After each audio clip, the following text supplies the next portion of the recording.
Back in December 2024, I noticed a change in climbing's meaning for me. Someone that I had grown up having a very close relationship with was on hospice. Due to an illness this year, they were almost certain to perish. The reason I bring it up isn't because I want any pity, but more so that I want to illustrate its impacts.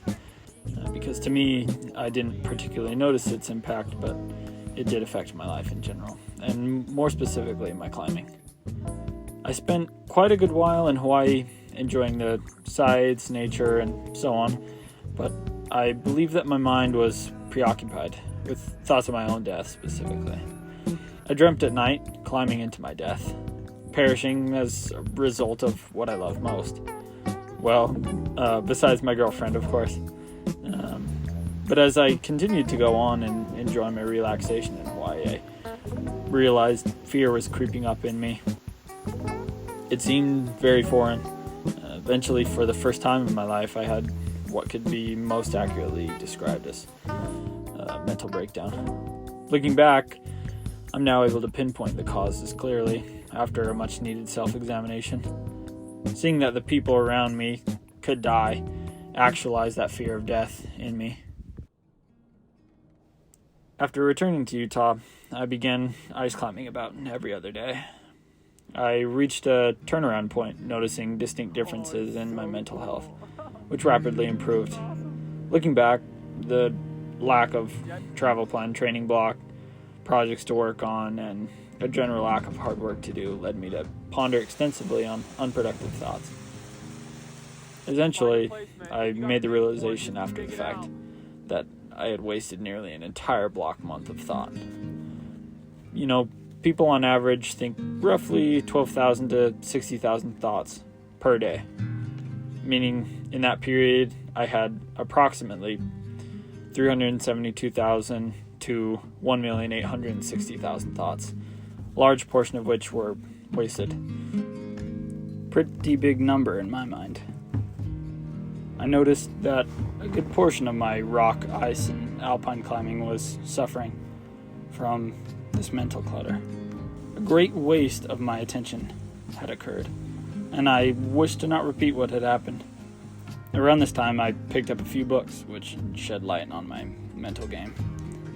3 of which I thought deserved highlights.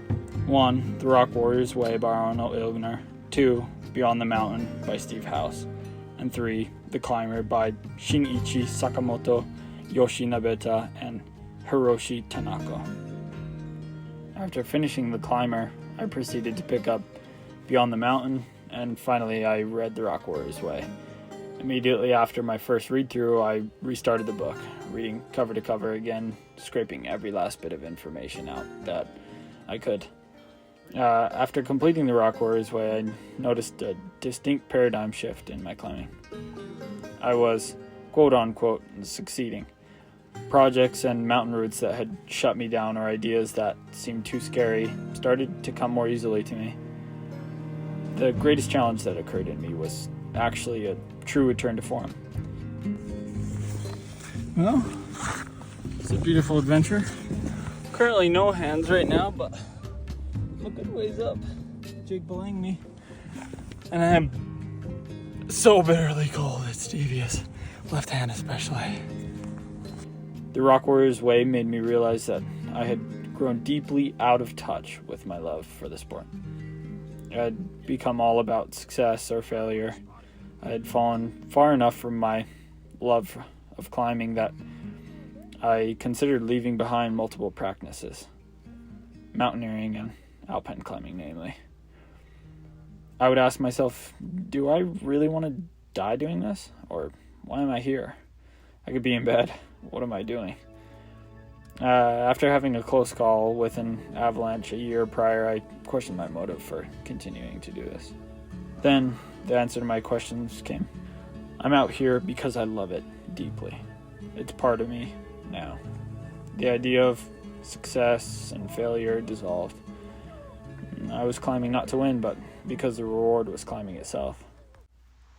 After finishing a recent climb of Everest Ridge on Timpanogos in the winter, I walked down thinking about the experience I had. And and I found a rather interesting thought. I realized I didn't want the adventure to be over, a sentiment which Arno Ilgner shares in The Rock Warrior. In preparation for this video, I picked up the book, The Zen of Climbing by Francis Sanzaro, which delves into so many of these ideas it's hard not to compare its likeness to The Rock Warrior's way. Hard to cover all of it in this video though. Anyways, it seemed that this experience was collective enough to have multiple books written about it. So how can these ideas be worked into your own climbing? How can you use it to improve? Firstly, I'd say ask yourself a few questions. Why am I climbing? Do I really want to do this? Am I trying to impress someone? Or do I want to see true self-improvement? What more can I give to this effort? And am I here for the glory or the win? I think answering questions like this honestly puts you in the spectating position, described by Arno Ilgner. It poises you to become a mentally well-equipped climber ready to tackle the mental and physical challenge at hand. Accepting the inherent risks involved with your particular challenge, I believe it is the conscious, well-informed choices to be in the moment, risk and all, using impeccable attention that leads to true success. If you'd like me to make another video covering the climber the Rock Warrior's way, the Zen of Climbing and Beyond the Mountain, much more in depth than I did here, leave me a comment down below. And to climbers who wish to improve their climbing and have more fun doing so, I strongly advise picking these books up personally. However, The Climber is a manga, and some people can't get into that. Anyways, thanks for watching.